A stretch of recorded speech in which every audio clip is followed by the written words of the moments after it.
Welcome to this episode of Jaffermobile Cribs. I thought I'd take you in and give you a tour around my production Mac. It's just undergone a pretty extensive cleaning because I'm preparing for some new modifications to it. It is a cheese grater Mac Pro circa 2012, I believe. Let's see, let's get some info on it. We'll give you some details.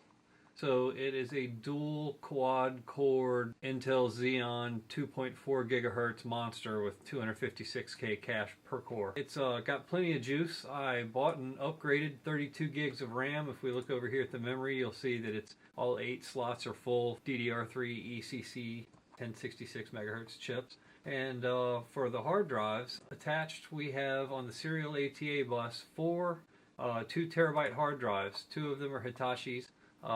They're not particularly fast. I'm not proud of those. And then we've got Western Digital Black, 2 terabyte. These have some pretty big onboard cache. Let me see here. I don't think that's actually listed. Anyway, I think they're 128 meg cache, but you get the picture. I've kind of built some things out as far as we can go with it. Graphics wise, got an ATI Radeon 5870, and for this generation of Mac Pro, it's about as good as you're ever going to find. It's a pretty powerful processor. It's about twice as powerful as the 4870 according to the benchmarks. I think this one's listed right around 100 or 109, somewhere up there. Anywho, that's really not bad for some old technology, but you know, I need to try to do some things to keep this one current. Over the years, I've upgraded several things, especially since the last time I gave you a tour of this Mac. And if we selected, let's pick a target drive. We're going to pick the boot drive. You will see that the read and write speeds are around, I got about 150 on the write, and about 135 on the read. So that's not bad. It's pretty quick. But let's test the storage volume. So as you see, we're getting around 157, 158, 160. This time we're getting 163 writes, 164 reads. Now the reason why they're performing like this is currently the startup volume is pretty much blank, and get a look at it this way. That way I can get you in a little closer. We have 3.88 terabytes available on the startup volume, and only 757 available on the storage RAID. Now those are two terabyte software RAIDs, and it was the best I was able to do. When this storage volume is empty, it hits at about 340 to 360 megabytes a second read-write speeds. But it has to be empty to do that. And what I've been running into more and more lately is that the 8 terabytes of storage total between these two volumes, because they're both 4 terabyte volumes. I said that wrong earlier, I believe. They're made of 2 terabyte drives. But anyway, the 8 terabytes of local storage I have is often so full that I can't get anything else done, and I have to trade the files back and forth when I'm working on these projects from one volume to the other as I export. A long time ago I made a goal to install SSDs into this computer. SSDs at the time were about $799 for a 2 terabyte volume, and I really wanted to do that badly back in the day, but in order for me to build one RAID, it was going to cost $1,400 in drives, and then I'd have to buy the RAID card for an additional $250. At the time, I figured, well, upgrading the mechanical storage that I can afford is a better idea, so I went with the Western Digital Blacks, and it was a good thing because it about doubled my speed at the time. Now I've got something that I'm very fortunate to have that is a very uncommon thing for anyone to get their hands on these days, because it's been discontinued by the manufacturer recently. And the moment I could afford to buy storage, this device was discontinued. So I'm going to shut this thing down.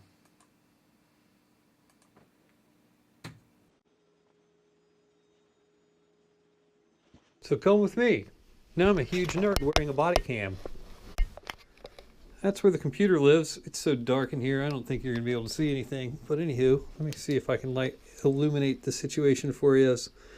Alright, so on the back of that thing we have a big, huge spaghetti cable spiderweb mess. And on the front side we've got a very minor amount of the same thing going on. So all this has to go. This might be a good cleaning opportunity for me too.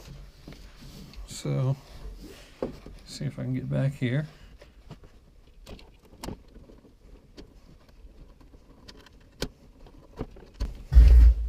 Zzzt.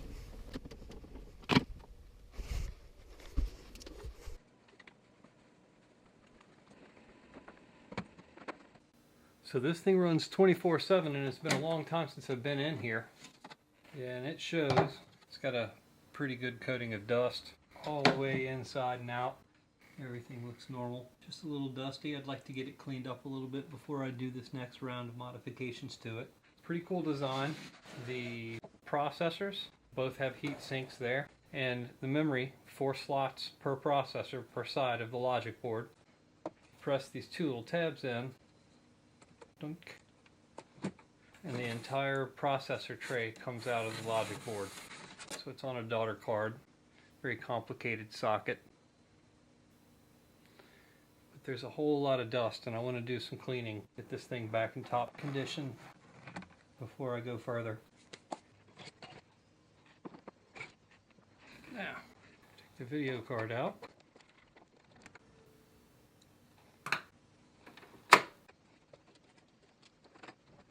Now, this particular video card has, I forgot about this, it has power plugged into the logic board.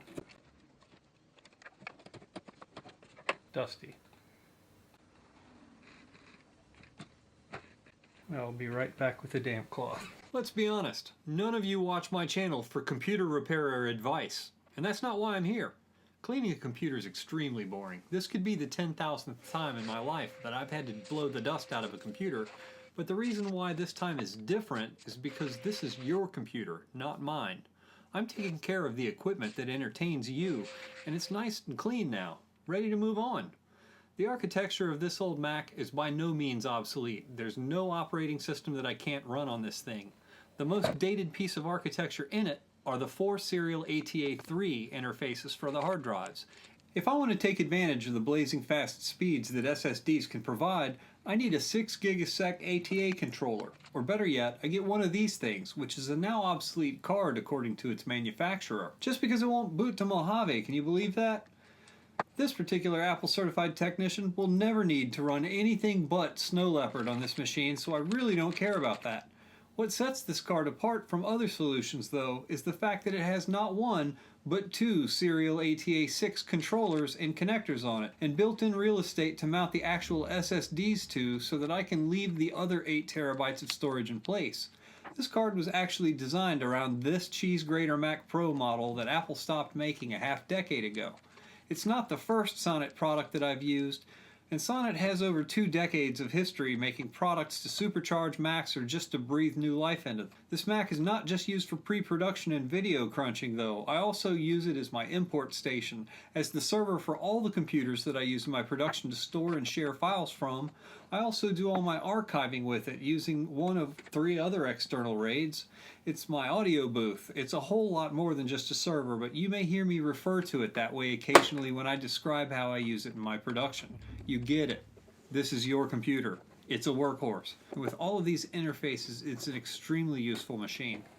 For those of you who have never been concerned with what a RAID is, it's an acronym that means Redundant Array of Independent Disks.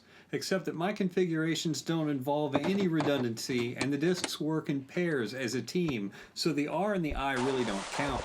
I don't have a RAID, technically I just have an add, but the RAID 0 designation is the correct term for what I'm going to configure right now. I have every slot and port filled on this thing, with the exception of 2 PCI slots and 1 of the Ethernet ports, and the optical audio interface. I just need to plug all these things back in the way they were, fire it up, and cross my fingers hoping that this used card is good and that I didn't screw anything up.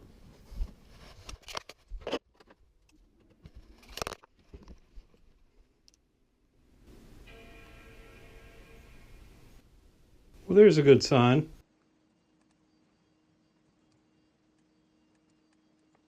We're going to name this RAID Beef, because alphabetically it's before boot.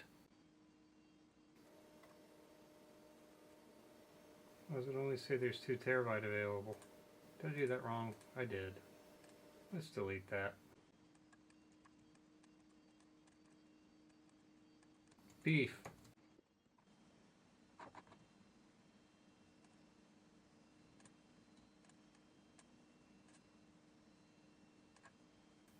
There we go. Don't use, get info, 4 terabyte. Now, select target drive. Now we're going with beef. Yeah, this one's pretty fast. 800 megabyte a second write. 936 read. Almost 800. 925.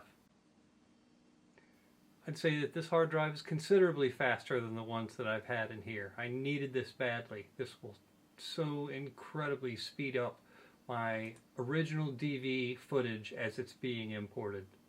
Anywho, I've got one more thing I need to do because I'm going to boot this thing to USB and I'm going to clone my startup disk.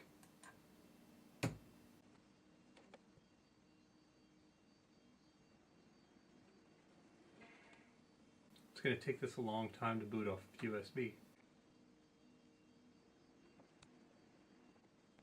That wasn't so bad.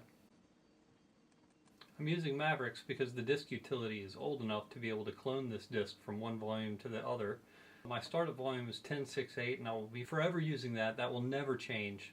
It's never going to be any different. So here we go. I'm going to use the restore disk feature. We're going to use this boot as the source. Boom. And we're going to use beef as the destination. And there we go. Make sure I'm doing this right, because doing this backwards would be really bad. Yes, source would be boot. Yes. Destination is beef.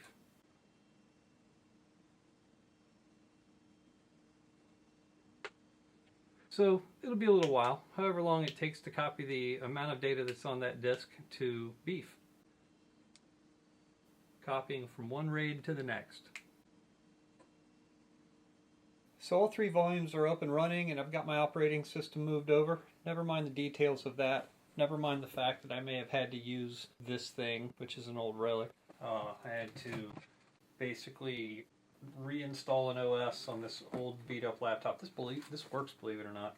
But anyway, that's the bottom half of an old MacBook Pro that's capable of running Snow Leopard because I had problems imaging my volume, and after a little round of Migration Assistant I got all my stuff moved over and my boot volume is right back where it was, ready for production again.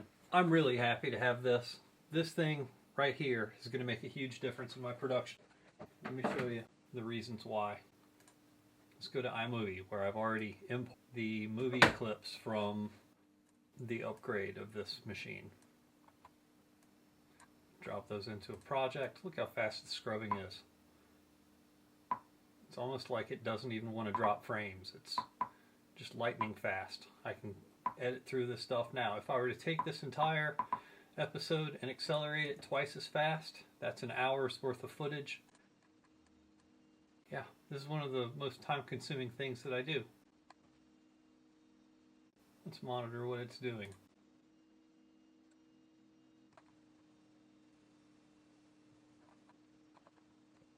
That's what I needed to have happen. So while it's not running at its 900 megabytes a second rate, because it's reading and writing off of the same volume right now, so its throughput's cut basically in half, we're looking at a substantial increase in speed over what I used to have to do to squish this much footage. This would be normally something where I click a button, I walk away, and I come back later. This is now something where I don't even really think I'm going to barely have time to change laundry.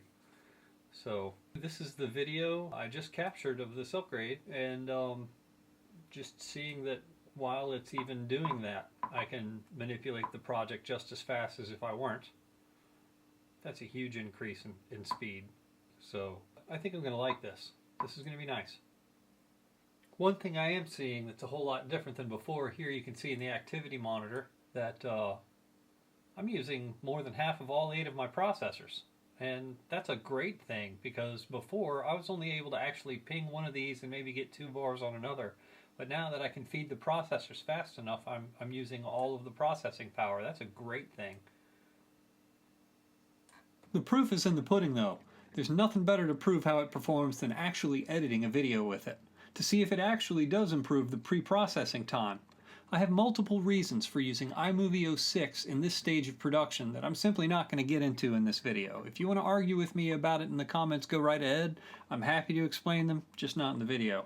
Yes, it's the Stone Age of video editing, but it's not the software that I assemble my final productions in anymore. It's just a surrogate step to get the huge raw DV footage trimmed and compressed into a finished enough state so that it doesn't clog my laptop up with unnecessary footage and gigantic real-time raw clips that are rarely ever going to be viewed at that speed in my work. I don't need any complications from expensive pro software to do this step. Performing this step on this machine allows my HDV videos to be partially edited before they're imported into Final Cut, and it saves a ton of hard drive space on my laptop. These clips are often 1/5 to 1/10 the size of the raw import. Plus, that footage is the only video footage that I need in the final file. I throw away at least 14 terabytes of video footage every single year. That's the work I do on the Big Mac, and why it needs such a ridiculous amount of internal storage. I didn't even cover the other 3 external RAID storage devices that are connected to this Mac, but they're capable of being expanded to 36 terabytes. I've got about a quarter of that populated right now. Oh, it still crashes. I lost everything. I lost everything. That's the reality of video editing. That's really what happens. Watch, everything's going to repopulate over here and I have nothing in the timeline. All that time. Yeah. Okay, didn't even repopulate. Fantastic. This is reality.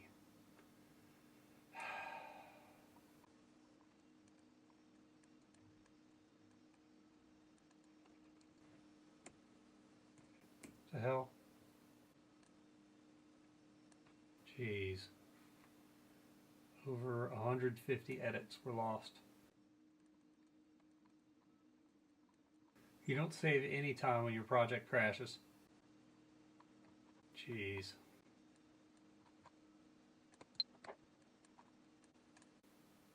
Why did they reshuffle? Why did they reshuffle? Jeez. Save your work, people. Save often. That's the lesson you should take from this. iMovie 06 has always been unstable. Save. Probably why Apple killed it off in the first place, but its interface is worth the instability. Now I get to do that 45-minute stretch of video over again, then spend 20 minutes exporting a flat file to re-edit, and then do that again like 2 or 3 more times before it's ready to bring into Final Cut Pro 10 on a different machine. Doing this provides better control of video acceleration and much greater audio quality than Final Cut produces when you accelerate video to the extremes. These things make better videos for you to watch, and you don't know the efforts that I go through to eliminate the stutters, the clicks, the pops, the mistakes, or inappropriate comments I made that you never heard. Again, all the things that make it a better video for you to watch. Normally I'm better at saving my work, but the new upgrade not fixing the iMovie crashes is a valid test. One thing I will tell you is that it took me a quarter of the time to recover from this than it did when I didn't save my work and crashed on mechanical storage. Crashes will always be inevitable on this Mac. Usually I can sense when it's about to occur and save myself, but I didn't see this coming this time. Reality. So after spending a couple of hours squishing all of these pieces of footage, fixing audio tracks, and deciding what I was going to keep and what I was going to throw away, I end up with a flat file that includes all of the video that I shot with the big camera, and even this scene that I'm filming right here, right now. This doesn't include any of the GoPro footage though. The file sizes that I generate trying to create these files from the rough stuff and the raw footage, these are all the files it generates. I'll make this a little bit bigger so you can see it better. These are the files it generates. It looks like it's taken me 9 files, and all of these files together total 342.1 gigs. So that's 1/3 of a terabyte in just making this tiny little 20-minute video for you. After I've got flattened files, I export them to storage volume, and then I connect with my MacBook Pro, and I bring them over here into Final Cut Pro, where I do the bulk and the majority of my video editing, all of my overlays, title screens, animations. I use a variety of applications to create all of this, like for instance here's Photoshop if I have an item that I'm working on that needs to be generated from scratch, or I need to create an element to get my message across, this is where I do it. You see, this is actually an animation, and it's just what I did. Zangief seemed appropriate for the power and fury of that hurricane, so that's why I went with Zangief. I also use GarageBand for doing my audio tracks now. I know I used to use, what was it, Audacity with the old PreSonus Firebox setup. These days I'm using a Yeti Blue mic. I'm no longer using the Audio-Technica AT2020 and the PreSonus Firebox. These were great when I was using an older Mac. When I was using an older Mac, I had FireWire ports. Now I don't have that, and I don't want to buy $75 worth of adapters to make that work with this laptop, so it just made sense to buy a USB mic that has a preamp built in. And that really worked for me, so I love it. As far as the scripts are concerned, if you look at what my scripting is like lately, this is for the shootout video. This is an example here. This went on for many, many pages. I have to cover 53 minutes of video, sync the things that I have to say, and highly technical content needs to flow correctly if you guys are going to want to listen to it. You're not going to like me doing this in the live voiceover, just say whatever I feel like saying kind of way that I'm doing right now. So if you notice a difference between my cadence when I'm just shooting live and talking to you versus what happens in my videos and how it aligns with the video, a ton of work goes into that in the timeline of Final Cut Pro. So after I record this script, and while this script is huge, it may not even be, this may be more than what ends up in the video. It may be less. Sometimes I do go off ad-lib. Sometimes those are the funniest moments. But oftentimes I'm doing the boring work of aligning audio tracks with video segments and trying to make everything fit together. Let me give you a little example of file sizes. There you go, 771.67 gigs. It's a pretty large file size. It's over 3/4 of a terabyte. And this is after I cleaned out all of the extraneous clips that were not actually used. So I filmed a lot more footage. I believe that the raw project took around 2.1 terabytes on the Big Mac when I onboarded all 3 cameras. But here you see 771.67 is just the materials that I used in the master file. I actually had to throw away the majority of those clips because I didn't even have the room to export the video to YouTube. Not the local disk, but to YouTube. Wow, guys. I mean, wow. Thank you so much for supporting me so that I can do stuff like this. You don't know how much this means to me. This is revolutionary for me. It was January when I first completed the first stage of this upgrade, and I imported my first tape on it. And I stopped working on this video about 30 days ago. Now I've processed over 21 hours of footage on this thing. I shot a different project that might have brought you here if you're not a Patreon supporter already. I finished both of these projects only 2 days after I shot my last tape. So this is ridiculous. They're very different kinds of footage because I'm not talking over the other video. So this has been a very thorough test and a review of the editing process and what that $1,000 I just spent for fast storage did for me. It's not the only upgrade this thing received either. I can show you that. Here we go. So there's the original footage that we were estimating at it's 341 gigabytes or something like that. I don't remember now. And I went on to shoot 18 or so more tapes. Yep, 18 more tapes. Some of these are evens and odds, and the reason why I have it set this way with evens and odds is because when this happens, it's because there's 2 complete tapes imported. So the file sizes are considerably larger. It's squishing 2 hours of video in that one project instead of just 1. Yeah, and by the time I got to the end of that last project, something that I would come home and start shooting, I would import that night, and by the time I was done with the import, 2 hours later I've got a finished flat file. What used to happen is I'd come home and I'd shoot an hour of footage in my garage. It takes me like 3 hours to do that. I mean, you know, because all the camera moves and everything and the scratching heads and all the stuff that goes into the photo shoot. And then once I'm done shooting it, I bring it back inside. It takes an hour to import it, and by then I'm out cold. You know, I got to work the next day. I go do my thing and pay the bills and come back, and I'd sit in the chair for the entire next evening with that 1 hour of footage and squish it to produce a flat file that I can bring into Final Cut. Now, as long as I wrap my photo shoot before 10 p.m., I've got a finished file before I go to bed. So, for instance, here you go. Imported at 1 a.m., finished file 1:24 a.m. This is actually the last time I saved it, so this is after the edits. That's not what time I imported it. If we wanted to get that, I'd just get info, go over here, and it would have its creation time. See, 10:24 p.m. right there. And so 10:24 p.m. to 1 a.m. is the editing of the first pass of that hour of video footage. And by 1:24 a.m. I've got a flat half gigabyte file to bring into Final Cut and work with. That is revolutionary, because instead of me coming home that next day and sitting in a chair all day, I can go back out in the garage and film another hour of footage. So this is really going to change things in a very, very big way.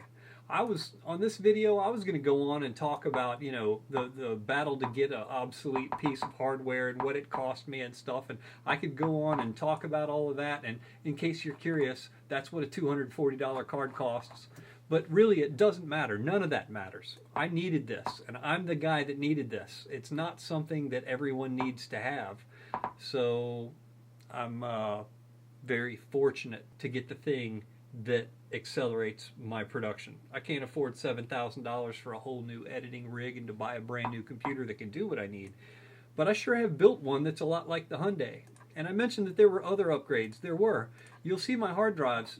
There's the 3 hard drives that were in there before, sort of. Well, not really. Cheese, I was doing archiving on Cheese. In fact, I said I'd throw away 14 terabytes of data a year. There goes 3.5 terabytes of it right there. And there's a new RAID, and it says that there's 8 terabytes available. Well, why did I keep harping on about storage and why storage was so important? Well, here I am on Beef, the new SSD RAID, and after I complete one project, I only have a half a terabyte available.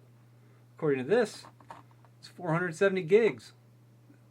So that's why I needed to have 4 terabytes of fast storage. I can't even complete one whole project without filling all that up. And that gives you an idea of just how much data I throw away every year. So, you know, let's do some more tests real quick, because there's some new hard drives. That 8 terabyte RAID, let's see how fast that is. We'll select that disk. We'll pick, it's going on Gravy. It's waking up. Hasn't been used in a little while. Not too shabby. Remember, this is just a storage volume. This is a place where I can put footage. And this is a place where I could also import raw DV footage and without a hiccup, because I don't necessarily need to have fast storage to import footage. And it's still faster than what I had. Let's stop that for a second. And let's empty the trash. This might actually take a while. Alright, and I've got all this stuff that's already pulled into master projects. And heck, I don't need any of this either. That's what I was talking about. Let's throw away some data. There goes another 3.5 terabytes. Well, I guess we'll do that once I finish in here. But anyway, you see here, there's the other project that I finished. This went incredibly fast. I was actually really surprised. I was able to stay on a roll and work day after day after day. Of course, I was only shooting about a tape a night. But let's shrink that for a second here. And now that Cheese is empty, let's go ahead and test Cheese. These are the Western Digital Blacks that we tested before. I took out the old 2 terabyte OE drives. There you go. The write speed's up around 300 megabytes a second, 290 a second. And the read speed is as well. It's pretty cool. That was the speed I was used to seeing when the drives were empty, and that's what I was talking about earlier. I know that I harped on about that a little too long, and I'm still doing it. So I'm just going to go ahead and quit. Oh wait, before we go, now that the SSDs are still completely full and I haven't emptied the trash yet, let's test a full SSD and see how that doesn't make a difference at all. Still 800 and 900 megabytes a second. Same sort of deal, so it doesn't make a difference. Of course, we all expected that, so I'm going to quit that. And you see here, I got all my external storage mounted and connected right now. There's one missing. I'm supposed to have Blobfish right here. I've got Beef, Gravy, and Cheese. These are the internal storage. Those are the ones that I'm willing to eat, and I won't eat starfish, dogfish, or blobfish, but if we were to get info on all of these and I had blobfish mounted, you would find out very quickly that this machine has 33.2 terabytes of connected storage. So there you go, there you have it. And I need all that space to work. So anyway, I just want to give you this inside look at the rig, and now that I've finished processing this and squishing all the video, and I've had this thing for 30 days, I don't know how I got by without it. Now, the reason I did this has more to do with me just completing goals and finishing up promises I made, and that's the reason why this is called Keeping Promises.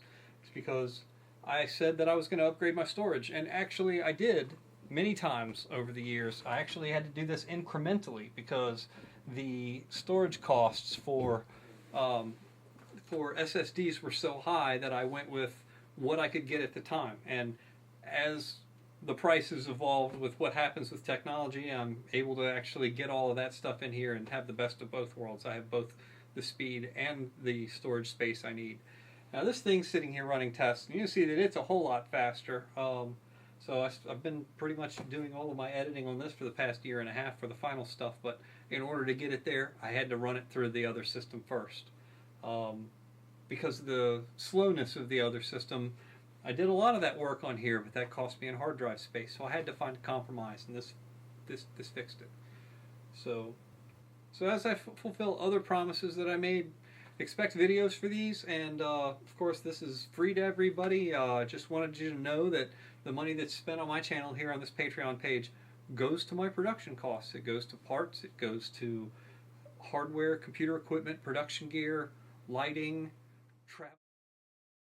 And all of that is stuff that I do because I'm trying to bring you guys footage that you want to watch. So anyway, thank you, and I hope you enjoy the progress that's happening both in my production speed from this and in the quality of the video production. Thank you.